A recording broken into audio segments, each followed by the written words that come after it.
आज हम उत्तर भारत के प्रमुख राजवंश राजपूतों की उत्पत्ति के बारे में बात करेंगे। जब हम राजपूत शब्द का प्रयोग किसी सामाजिक समूह के लिए करते हैं तो उसमें किसी जाति, वंश, परंपरा अथवा रक्त संबंध का बोध नहीं होता है। उसका अर्थ एक से जन समुदाय से है जो युद्ध प्रिय है और जो अपने को उच्च कुल का मानते हैं तथा जिसे ब्राह्मणों द्वारा वही सम्मान प्राप्त है जो प्राचीन क्षत्रियों को था।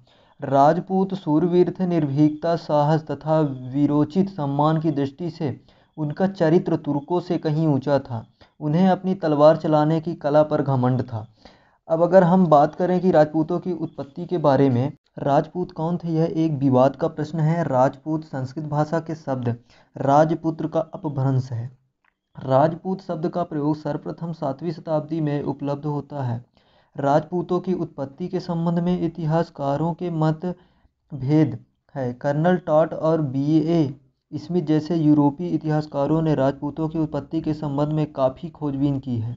ये इतिहासकार इस परिणाम पर पहुँचे हैं कि राजपूत शब्द किसी जाति विशेष या सूचक नहीं है। विद्वान इतिहासकार B.A. स्मिथ ने लिखा है, जब हम राजपूत शब्द का प्रयोग किसी सामाजिक समूह के लिए करते हैं तो उसमें किसी जाति, वंश, परंपरा अथवा रक्त संबंध का बोध नहीं होता। उसका अर्थ एक ऐसे जन समुदाय से है जो युद्ध प्रिय और जो अपने आप को ऊंचा कुल का मानते हैं तथा जिससे ब्राह्मणों द्वारा वही सम्मान प्राप्त है जो प्राचीन क्षत्रियों को था। राजपूतों की उत्पत्ति के संबंध में विद्वानों तथा इतिहासकारों ने जिन सिद्धांतों का प्रतिपादन किया है वे मुख्य रूप से 4 है।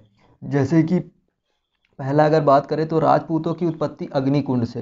तो कुछ विद्वान राजपूतों की उत्पत्ति अग्निकुंड से मानते हैं। इस मत को स्वीकार करने वाले विद्वान चंद्रबरदाई कृति पृथ्वीराज रासो के आधार पर मानते हैं। पृथ्वीराज रासो के अनुसार जिस समय आबू पर्वत पर वशिष्ठ, गौतम, अगस्त्य आदि ऋषि यज्ञ कर रहे थे तब दैत्यों ने विघ्न डालने के उद्देश्य में मांस, रक्त, हड्डी आदि अग्निकुंड में डालकर धार्मिक अनुष्ठान को अपवित्र कर दिया था।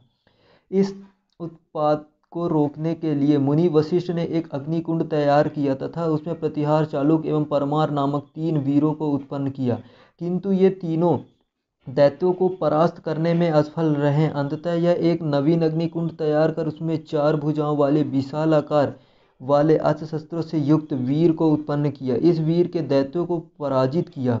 यह वीर ही चहमान या चौहान कहलाया। इस प्रकार अग्निकुंड से प्रतिहार, चालुक, परमार एवं चौहान वंश की उत्पत्ति, जिससे चलने वाले राजवंश को राजपूत कहा गया है।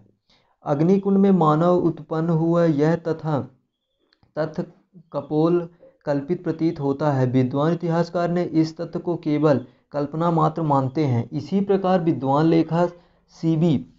वैद्य चंद्रबरदाई की कथा को संदिग्ध मानते हैं, क्योंकि किसी प्राचीन ग्रंथ में ऐसे यज्ञ का वर्णन नहीं मिलता है जिसमें अग्निकुंड से प्रतिहार, चालुक्य, परमार और चौहान की उत्पत्ति हुई हो।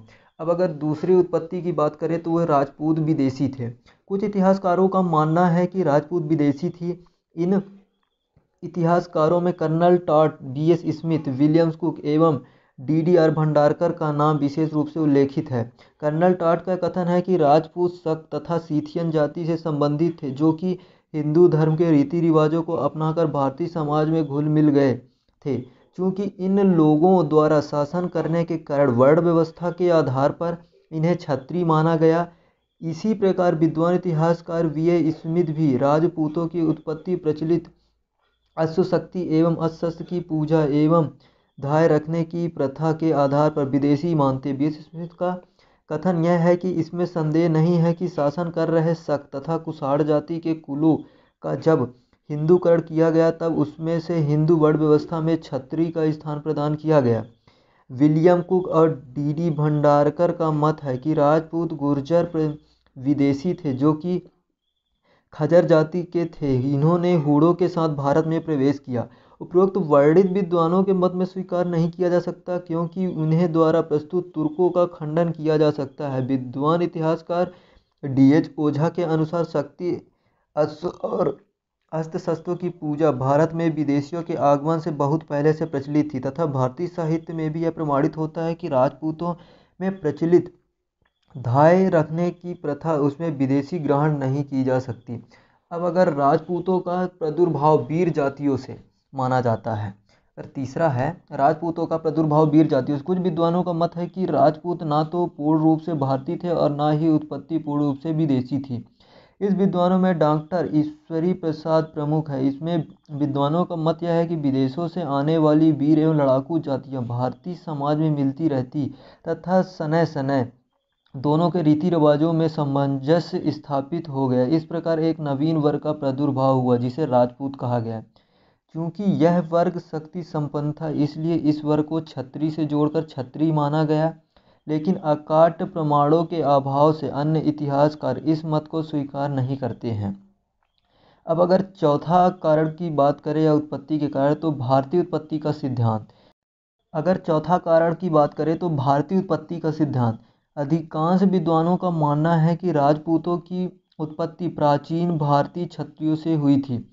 इन इतिहासकारों ने गौरीशंकर ओझा, चिंतामणि, विनायक वैद्य, डॉक्टर दशरथ शर्मा एवं एम मुनि, वी एन पाठक के आदि यह प्रमुख इतिहासकार थे। इन विद्वानों का मानना है कि राजपूतों को विदेशी प्रमाणित नहीं किया जा सकता है। शरीर रचना के आधार पर राजपूत पूर्णतः भारतीय ही प्रतीत होते हैं।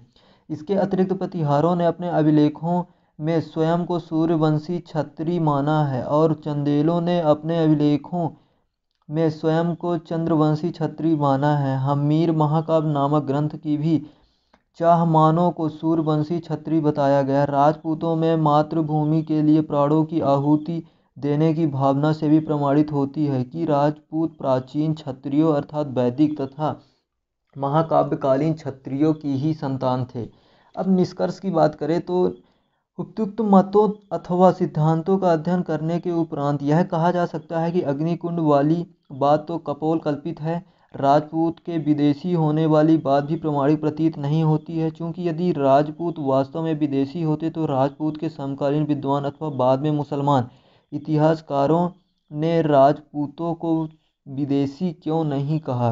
राजपूतों का प्रादुर्भाव वीर जातियों से होना भी अकाटक प्रमाणों से अभाव के अस्वीकार नहीं है, लेकिन राजपूतों को भारतीय उत्पत्ति के सिद्धांत को मानना सर्वाधिक न्यायसंगत प्रतीत होता है। Tell me pretty lies, look me in the face, tell me that you love me, even if it's